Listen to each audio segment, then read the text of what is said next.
Hello friends, स्वागत है आपका डॉक्टर AR यूट्यूब चैनल में। आज हम टॉपिक लेंगे राष्ट्रपति, उपराष्ट्रपति और प्रधानमंत्री। आज के टॉपिक में हम राष्ट्रपति के चुनाव, राष्ट्रपति के कौन कौन से अधिकार है और राष्ट्रपति के अंतर्गत उनके प्रोसेस जो भी है, उनके चुनाव की प्रोसेस, उनके अंतर्गत आने वाली तमाम कार्यों के बारे में MCQ क्वेश्चन लेंगे। उपराष्ट्रपति के बारे में और प्रधानमंत्री के भी जो भी कार्य है और जो जो भी अनुच्छेद में उनके कार्यों का, उनके चुनाव का और उनके निलंबित करने का जो भी वर्णन किया हुआ है, उन सब के बारे में हम MCQ क्वेश्चन लेंगे। तो चलिए देखते हैं राष्ट्रपति, उपराष्ट्रपति और प्रधानमंत्री के बारे में आज का हमारा टॉपिक। संरचना और प्रक्रिया 1, राष्ट्रपति, प्रधानमंत्री, मंत्रिपरिषद, संसदात्मक व्यवस्था की शैली। चलिए इसमें देख लेते हैं। निम्न में से किसको भारत का प्रथम नागरिक कहा जाता है? राष्ट्रपति जो है, हम सब जानते हैं कि भारत का प्रथम नागरिक राष्ट्रपति को कहा जाता है। भारत के राष्ट्रपति का निर्वाचन अनुपातिक प्रतिनिधित्व पद्धति के अनुसार एक संक्रमणीय मत द्वारा होता है। राष्ट्रपति के कार्यकाल का उल्लेख संविधान के अनुच्छेद 56 में है। निम्न में से किसके द्वारा राष्ट्रपति को उसके पद से हटाया जाता है? तो राष्ट्रपति को ऐसे ही पद से नहीं हटा दिया जाता है, उसके लिए एक प्रोसेस होती है जिसे हम बोलते हैं महाभियोग पद्धति। तो यह महाभियोग द्वारा राष्ट्रपति को उसके पद से हटाया जा सकता है। निम्न में से कौन सा प्रावधान राष्ट्रपति के चुनाव से संबंधित है? चुने जाने की निश्चित सीमा नहीं होती, यह प्रावधान राष्ट्रपति के चुनाव से संबंधित है। नेक्स्ट, भारत का राष्ट्रपति निम्न में से किसको अपना लिखित त्याग पत्र सौंपता है? तो राष्ट्रपति किसे सौंपता है? उपराष्ट्रपति को। उपराष्ट्रपति अगर अपना त्याग पत्र सौंपेगा तो किसको सौंपेगा? राष्ट्रपति को। और अगर ये दोनों ही अपना त्याग पत्र दे रहे हैं तो फिर न्यायपालिका के अध्यक्ष को ये दे सकते हैं। तो यह हमारा पूरा प्रोसेस है। भारतीय संविधान के अनुसार राष्ट्रपति का कार्यकाल है कितने साल का? 5 साल का। राष्ट्रपति के शपथ ग्रहण का उल्लेख संविधान के किस अनुच्छेद में है? तो अनुच्छेद 60 में है। राष्ट्रपति का कार्यकाल कितना होगा? 5 साल का। 5 साल का कार्यकाल होगा। यह किस अनुच्छेद में लिखा हुआ है? तो अनुच्छेद 60 में लिखा हुआ है। राष्ट्रपति की वित्तीय आपात संबंधित शक्तियों का उल्लेख कौन से अनुच्छेद में है? 60 अनुच्छेद में लिखा हुआ है कि राष्ट्रपति की आपातकालीन समय में वित्तीय कौन कौन सी उनके पास शक्तियां हैं। राष्ट्रपति देश में सशस्त्र विद्रोह या बाह्य आक्रमण की स्थिति में आपातकाल की घोषणा संविधान के किस अनुच्छेद के अंतर्गत कर सकते हैं? तो अनुच्छेद 352 के अंतर्गत राष्ट्रपति अगर देश में ऐसा बाह्य कोई आपातकाल आ गया, आक्रमण आ गया, तो उस समय पर राष्ट्रपति अनुच्छेद 352 के अंतर्गत आपातकाल घोषित कर सकते हैं। नेक्स्ट, राष्ट्रपति के निर्वाचन संबंधित विवाद का निपटारा डैश द्वारा किया जाता है। तो इस डैश में क्या आएगा? सर्वोच्च न्यायालय द्वारा राष्ट्रपति के निर्वाचन संबंधित विवाद का निपटारा किया जाता है। संसद की स्वीकृति के बिना राष्ट्रपति द्वारा घोषित आपातकाल की क्या समय सीमा होगी? तो सिर्फ 1 माह की होगी। अगर संसद की स्वीकृति नहीं मिली है तो उनका आपातकाल स्थिति जो है वो 1 माह तक बना रहेगा, और अगर संसद की स्वीकृति मिल गई तो वो 6 माह तक बना रहता है। नेक्स्ट, राष्ट्रपति को शपथ ग्रहण निम्न में से किसके द्वारा करवाया जाता है? भारत का मुख्य न्यायाधीश जो होता है वह राष्ट्रपति को शपथ ग्रहण करवाता है। कौन सा विधेयक राष्ट्रपति की अनुमति के बिना लोकसभा में पेश नहीं किया जा सकता? संविधान संशोधन जो है वो राष्ट्रपति की अनुमति के बिना नहीं पेश किया जा सकता है। नेक्स्ट, किसी साधारण विधेयक को राष्ट्रपति अपने पास कितने समय तक रख सकता है? किसी भी साधारण विधेयक को राष्ट्रपति अपने पास अनंत समय तक रख सकता है। कितने दिन तक रख सकता है तो निश्चित नहीं है कि वह कोई साधारण विधेयक को कितने दिन तक अपने पास रखेगा। बहुत सारे ऐसे ऐतिहासिक बनाव भी हुए हैं कि जिसमें राष्ट्रपति ने अनंत समय तक अपने पास वो जो विधेयक आया था वो अनंत समय तक, मतलब कि उसको आगे बढ़ने ही नहीं दिया, अपने पास रख लिया। ऐसा भी एक बार बना था। राज्य में संवैधानिक तंत्र विफल हो जाने की स्थिति में राष्ट्रपति किस अनुच्छेद के अंतर्गत राज्य में आपातकाल की घोषणा करते हैं? तो अनुच्छेद नंबर 356 के तहत राष्ट्रपति आपातकाल की घोषणा करते हैं। राष्ट्र का राष्ट्रपति लोकसभा में कुल कितने सदस्यों को मनोनीत कर सकता है? तो कुल 2 सदस्यों को मनोनीत कर सकता है। भारत का राष्ट्रपति लोकसभा में कुल कितने सदस्यों को मनोनीत कर सकता है? तो 2 सदस्यों को मनोनीत कर सकता है। राष्ट्रपति राज्यसभा में कितने सदस्यों को मनोनीत करने का अधिकार रखता है? तो राष्ट्रपति राज्यसभा में कुल 12 सदस्यों को मनोनीत करने का अधिकार रखता है।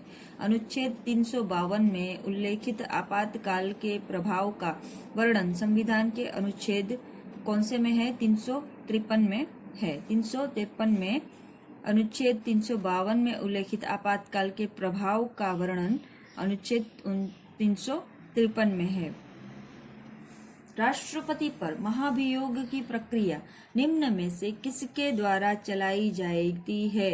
तो संसद के दोनों सदनों के द्वारा राष्ट्रपति पर महाभियोग की प्रक्रिया निम्न में से चलाई जाती है। किसके द्वारा? तो संसद के दोनों सदनों के द्वारा चलाई जाती है। राष्ट्रपति पर महाभियोग की प्रक्रिया का वर्णन किस अनुच्छेद में दिया गया है? तो अनुच्छेद 61 में राष्ट्रपति पर महाभियोग का वर्णन दिया गया है। अनुच्छेद 19 के उपबंधों का निलंबन संविधान के किस अनुच्छेद के तहत किया जा सकता है? तो अनुच्छेद 358 के द्वारा अनुच्छेद 19 के उपबंधों का निलंबन किया जा सकता है। इस अनुच्छेद 19 में है कौन सी स्वतंत्रता आती है? तो अभिव्यक्ति की स्वतंत्रता जो है अनुच्छेद 19 में आती है, और अभिव्यक्ति की स्वतंत्रता को 358 के तहत निलंबित कुछ समय तक किया जा सकता है। यह संविधान के अंदर एक रूल है। नेक्स्ट लेते हैं, भारत सबसे पहले आपातकाल की घोषणा कब हुई थी? तो 1975 में भारत में सबसे पहले आपातकाल की घोषणा हुई थी। निम्न में से कौन सा राष्ट्रपति का वित्तीय अधिकार है?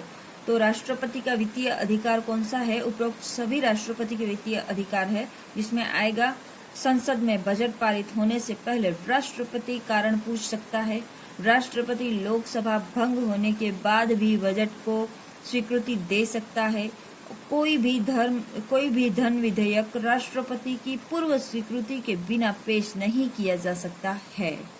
यह तीनों अधिकार राष्ट्रपति के वित्तीय अधिकार का एक भाग है। नेक्स्ट, संविधान के किस अनुच्छेद में यह उल्लेख है कि यदि राष्ट्रपति को किसी राज्य के राज्यपाल से प्रतिवेदन मिलने पर या अन्यथा यह समाधान हो जाता है कि ऐसी स्थिति उत्पन्न हो गई है जिसमें उस राज्य का शासन इस संविधान के उपबंधों के अनुसार नहीं चलाया जा सकता है, तो राष्ट्रपति उद्घोषणा द्वारा वहां राष्ट्रपति शासन लागू कर सकता है। यह कौन से संविधान में है, कौन से आर्टिकल में है? तो 356 के 1 नंबर के आर्टिकल में यह उपरोक्त विचार दिया गया है। नेक्स्ट, निम्न में से कौन सा अनुच्छेद राष्ट्रपति को विशेषाधिकार प्रदान करता है? आर्टिकल 352 के तहत राष्ट्रपति को विशेष अधिकार मिले हैं। निम्न में से किस अपराध के आधार पर राष्ट्रपति पर महाभियोग चलाया जा सकता है? तो संविधान का अतिक्रमण करने पर राष्ट्रपति पर महाभियोग की प्रोसेस चलती है। राष्ट्रपति का पद रिक्त होने की स्थिति में कितने दिनों में राष्ट्रपति का चुनाव होना चाहिए?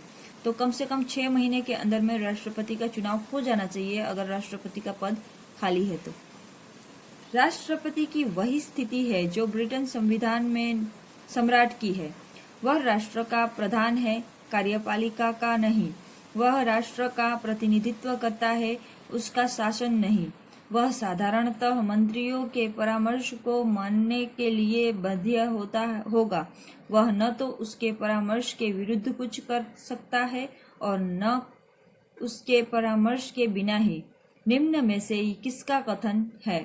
यह कथन डॉक्टर भीमराव अंबेडकर का है कि उन्होंने जब संविधान समिति बनाई तो उसके अंदर जब संविधान की रचना हो रही थी, संविधान के अंगों को जोड़ा जा रहा था, संविधान बनाया जा रहा था, तो उस समय भीमराव अंबेडकर ने यह कहा था कि राष्ट्रपति की हमारे देश में स्थिति क्या होगी, वही होगी जो ब्रिटेन के संविधान में सम्राट की स्थिति है।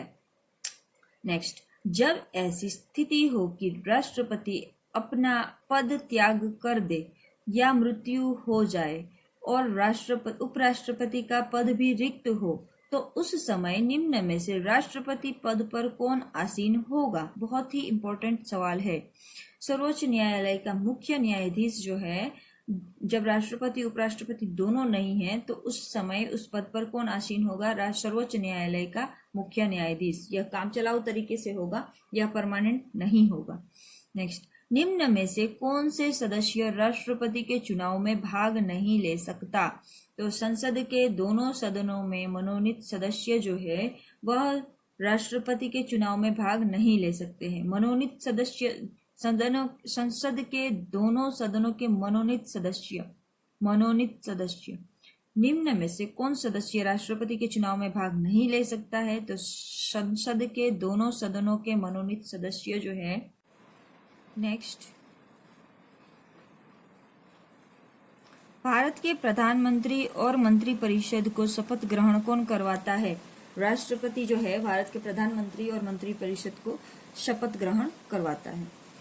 किस संविधान शासित क्षेत्र में राष्ट्रपति शासन पहली बार लागू किया गया था? तो पहली बार राष्ट्रपति शासन गोवा में लागू हुआ था। महाभियोग संबंधित प्रावधान निम्न में से किस संविधान से लिया गया है? अमेरिका संविधान से महाभियोग का प्रावधान लिया गया है।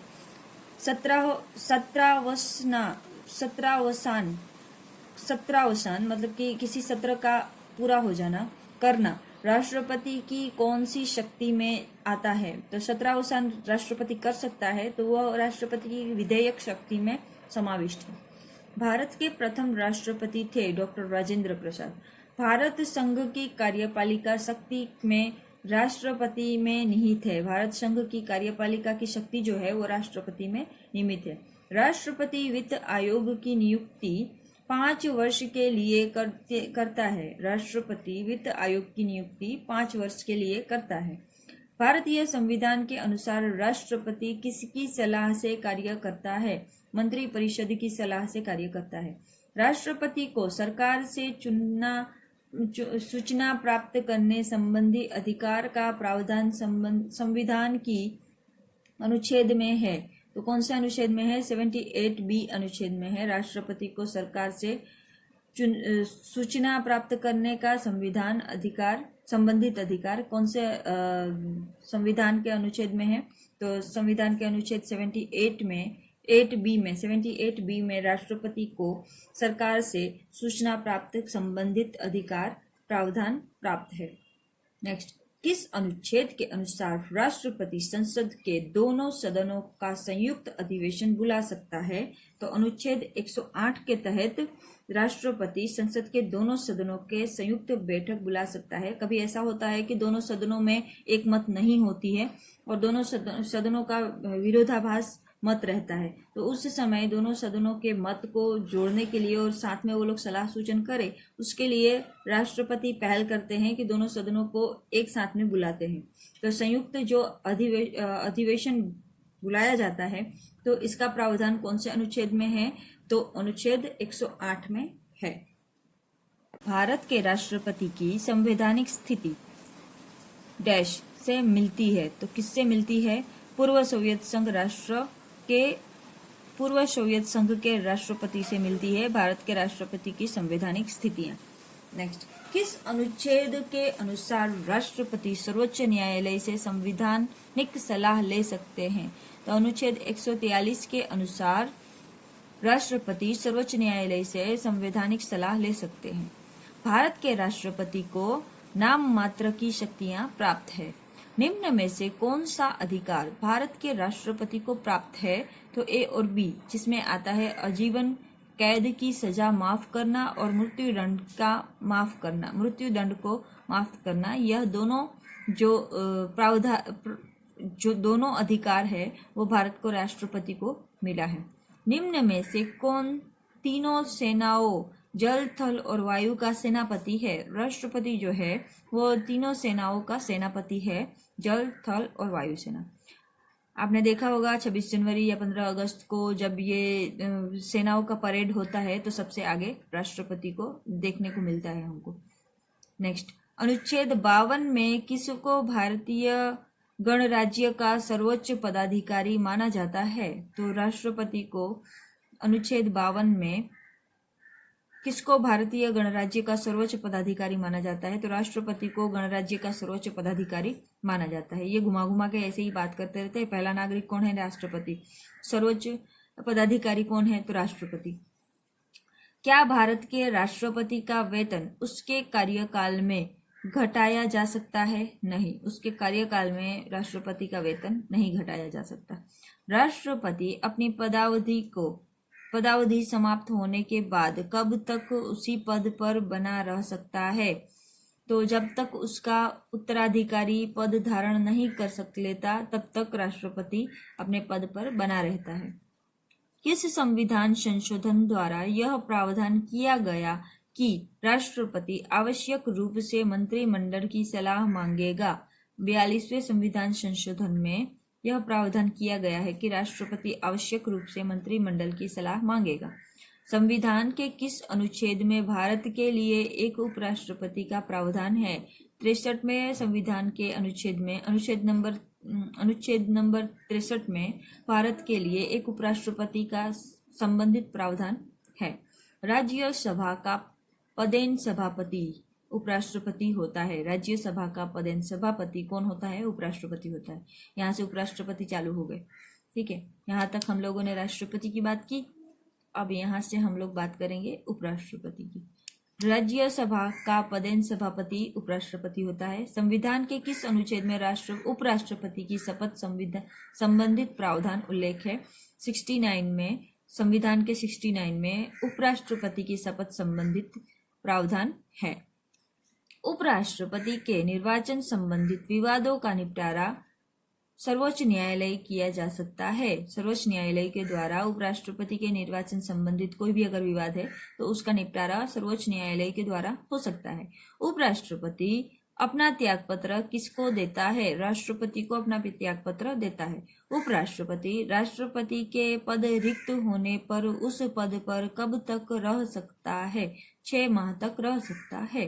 निम्न में से किस अनुच्छेद में यह प्रावधान है कि उपराष्ट्रपति राज्यसभा का पदेन सभापति होगा? अनुच्छेद 68 में यह लिखा हुआ है कि प्रावधान है कि उपराष्ट्रपति राज्यसभा का पदेन सभापति होगा। मूल संविधान में उपराष्ट्रपति का निर्वाचन संयुक्त अधिवेशन में समरवत संसद के दोनों सदनों द्वारा होगा। किस संविधान द्वारा इस संयुक्त अधिवेशन की प्रक्रिया को समाप्त किया गया? तो 16वें संविधान संशोधन द्वारा मूल संविधान में उपराष्ट्रपति का निर्वाचन संयुक्त अधिवेशन में समरवत संसद के दोनों सदनों द्वारा होगा। यह अधिवेशन को समाप्त किया गया किसमें? 16वें संविधान संशोधन में। नेक्स्ट, उपराष्ट्रपति जब राष्ट्रपति पद पर होता तो राज्यसभा के सभापति का पद कौन संभालता है? तो राज्यसभा का उपसभापति उपराष्ट्रपति जब राष्ट्रपति पद पर होता है, अगर राष्ट्रपति नहीं है तो उनके पद पर कौन विराजमान होता है? उपराष्ट्रपति। और उपराष्ट्रपति अगर राष्ट्रपति के पद पे विराजमान है तो उपराष्ट्रपति का पद खाली है, तो उस समय राज्यसभा के सभापति का पद कौन संभालता है? राज्यसभा का उपसभापति जो होता है वह उपराष्ट्रपति का पद सभा में संभालता है। निम्न में से सही की पहचान करे तो उपरोक्त सभी सही है, जिसमें आएगा उपराष्ट्रपति को राज्यसभा में सभापति के रूप में निर्णायक मत देने का अधिकार है। उपराष्ट्रपति राज्यसभा का पदेन सभापति होता है, ये भी राइट है। उपराष्ट्रपति को राज्यसभा में मत देने का अधिकार नहीं है, ये भी राइट है। उपराष्ट्रपति को राज्यसभा में मत देने का अधिकार नहीं है, निर्णायक मत देने का अधिकार है। मतलब कि उपराष्ट्रपति राज्यसभा में सभापति के रूप में एक निर्णायक मत देते हैं। उपराष्ट्रपति को राज्यसभा में मत देने का अधिकार नहीं है जब दोनों तरफ का सेम मत पड़ता है, मतलब कि यहाँ पे भी 20 है, यहाँ पे भी 20 है, दोनों एक बराबर है, तो अब निर्णायक मत कौन देगा? उपराष्ट्रपति देगा। कि उस किसकी साइड में लेना है और कौन सा मत जो है उसे सही लग रहा है, तो वो उसका निर्णायक मत वो देगा, उपराष्ट्रपति देगा। बाकी आम तरीके से वो मत नहीं देता है। उपराष्ट्रपति को किस प्रकार पद से हटाया जा सकता है? तो उपराष्ट्रपति को राज्यसभा के साधारण बहुमत द्वारा पारित प्रस्ताव जिसकी स्वीकृति लोकसभा दे, इस प्रोसेस से उपराष्ट्रपति को अपने पद से हटाया जा सकता है। भारत का प्रधानमंत्री कौन होता है? नियुक्त होता है। भारत के प्रधानमंत्री जो होता है वह नियुक्त होता है। कोई मंत्री संसद के दोनों सदनों का सदस्य हुए बिना कितने दिनों तक मंत्री रह सकता है? तो 6 माह तक वह मंत्री रह सकता है। मंत्री परिषद सामूहिक रूप से के उत्तरदायी होते हैं, लोकसभा के उत्तरदायी होते हैं। मंत्री परिषद सामूहिक रूप से लोकसभा के उत्तरदायी होते हैं। राष्ट्रपति प्रधानमंत्री की नियुक्ति संविधान के किस अनुच्छेद के अनुसार करता है? तो प्रधानमंत्री की नियुक्ति अनुच्छेद 75(1) के तहत होती है। अभी यहाँ से प्रधानमंत्री चालू हो गए, चलो यहाँ से हुए प्रधानमंत्री, नहीं यहाँ से शुरू है, यहाँ पे पहले ही मैंने डैश लगा दिया है, सॉरी। ठीक है, तो यहाँ से प्रधानमंत्री शुरू हो चुके हैं। प्रधानमंत्री की सलाह पर अन्य मंत्रियों की नियुक्ति राष्ट्रपति द्वारा की जाती है। मंत्रिमंडल में सर्वोच्च स्तर पर कौन होता है? प्रधानमंत्री जो होता है मंत्रिमंडल में सर्वोच्च स्तर पर होता है। राष्ट्रपति किसकी सलाह से मंत्रियों को बर्खास्त करता है? तो प्रधानमंत्री की सलाह से बर्खास्त करता है राष्ट्रपति। मंत्रिमंडल में सर्वोच्च स्तर पर कौन होता है? प्रधानमंत्री जो होता है वह मंत्रिमंडल में सर्वोच्च स्तर पर होता है। केंद्रीय मंत्रिमंडल में से कौन द्वितीय श्रेणी के होते हैं? राज्य मंत्री जो होते हैं वो द्वितीय श्रेणी के मंत्री होते हैं। और केंद्रीय मंत्रिमंडल में प्रथम श्रेणी में कौन होता है? तो लोकसभा होता है। लोकसभा के जो मंत्री होते हैं वो प्रथम श्रेणी के मंत्री होते हैं और द्वितीय श्रेणी के मंत्री राज्यसभा के राज्य मंत्रिमंडल के होते हैं। निम्न में से किस पर मंत्री परिषद की रचना जीवन और मृत्यु के में केंद्र स्थान रखता है? प्रधानमंत्री जो है वो राज्य के मंत्रिमंडल का रचना जीवन और मृत्यु के केंद्र स्थान में रहता है। ठीक है, मंत्री परिषद का सदस्य जब अपना त्याग पत्र देता है तो वह राष्ट्रपति को संबोधित करके अपना त्याग पत्र लिखता है। प्रधानमंत्री सहित मंत्री परिषद को पद एवं गोपनीयता की शपथ कौन दिलाता है? राष्ट्रपति पद एवं गोपनीयता की शपथ दिलाता है प्रधानमंत्री को और उसके मंत्रिमंडल को। नेक्स्ट, निम्न में से मंत्री परिषद में कौन शामिल होता है?